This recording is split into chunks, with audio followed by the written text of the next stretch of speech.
We all know the London Underground, the oldest underground public transit system in the world. And if you've been to Hungary, you won't be surprised to hear that Budapest's classy-looking underground system is the second oldest. But did you know that the third oldest underground system in the world is to be found in Glasgow? That might be a surprise. You could fully get away with visiting Glasgow and not even noticing the subway, because as well as being one of the oldest, it's also one of the smallest. In fact, there's literally only one line, and it runs in what is basically a small, misshapen circle around the city centre. You literally cannot get lost on the Glasgow Underground network. Even if you get on a train that's going in completely the wrong direction, all you have to do is wait an extra half hour or so, and you'll arrive at your destination regardless. Small and cute as it is, though, the subway isn't just a quaint anachronism. It's used on a daily basis by thousands of Glaswegians. It's a vital and beloved part of the city's infrastructure, just as it has been for more than 100 years. The idea for an underground transit system came about in 1890. Trains that ran into the city already went underground, so they knew they could do it. And there was a great desire to better connect the centre of Glasgow with what was at the time considered the suburbs. After 6 years of intense digging, during which time one contractor fully just gave up, claiming the job was an impossible one, the Glasgow District subway was complete. It consisted of 2 loops, one inside the other, with trains on each loop running in opposite directions. Wooden carriages would be pulled along by continuously moving cables that ran the entire way around the system, and which were powered by a steam engine near Shield Road Station. Trains were able to grab onto and release the cable so that they could stop and start as needed. Genius! The system opened to the public on the 14th of December 1896. Then, rather unceremoniously, it closed to the public 1 day later, on the 15th of December 1896. To call the opening day of the Glasgow subway a disaster would be a bit of an understatement. Tickets were sold for just 1 penny apiece, and since there wasn't really that much to do in 1896, people who'd paid their penny weren't inclined to get off the train until they'd well and truly had their fill. There are records of people riding the train for 9 hours straight on that first day, and apparently loving every minute of it. Unfortunately, this meant the system reached capacity almost instantly, and stayed there for most of the day. Massive queues formed at almost every station, but there was no real means of crowd control. Platforms very quickly became not so much bustling as dangerously overcrowded. Soon enough, stuff started to go off the rails, quite literally in one case.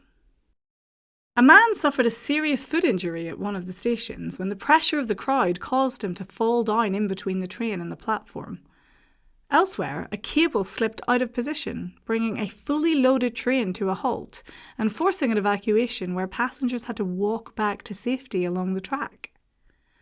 Then, at 11 p.m, to top off a long and stressful day, 2 trains fully smashed into one another in a tunnel under the Clyde, resulting in 18 injuries, but fortunately no deaths.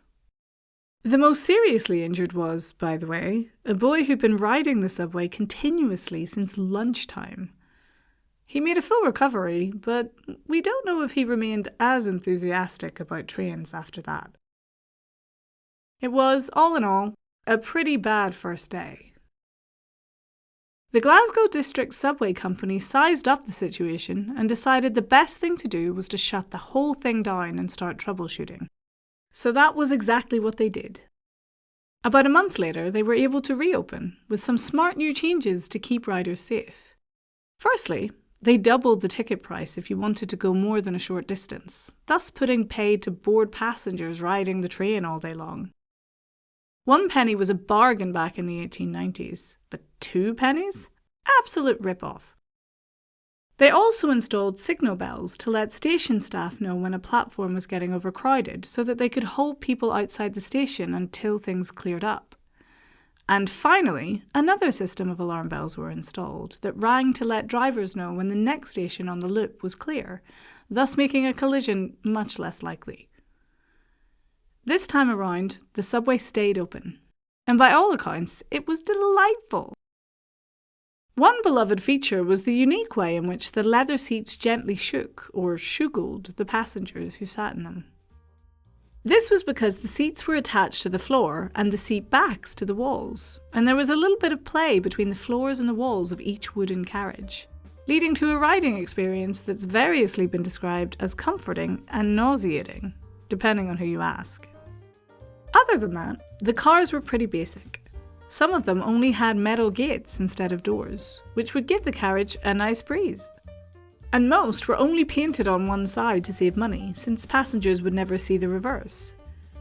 Cars reportedly smelled a bit like a brewery, and some were equipped with spittoons under the seats so that, in a very civilized fashion, people didn't have to spit on the floor. The rearmost car on each train was the smoking car, and the frontmost the non-smoking. Tickets were issued by the same type of machines that were used in cinemas at the time. The same quaint wooden rolling stock, with the occasional facelift, most notably electrification in 1935, was used from 1896 until the 1970s, by which time the popularity of the subway had dropped off a little. By the 1970s, things were noticeably declining, and the appearance of cracks in the roof of one station finally prompted an overhaul. Modernisation works were pretty thorough. Some stations were closed, while others were refreshed, reversed, and reopened. Moving walkways were installed, and a new orange colour scheme was introduced, a colour that remains emblematic of the subway to this day. Incidentally, that's where the subway gets its nickname of the Clockwork Orange from. See? It's orange, and it's sort of round, like an orange. Sort of. And it's got 14 stations, which is almost the same number as there are points on a clock. Look, it's not perfect, but maybe that's why most locals just call it the subway. New cars and new tracks gave the subway new life, and further modernisation followed.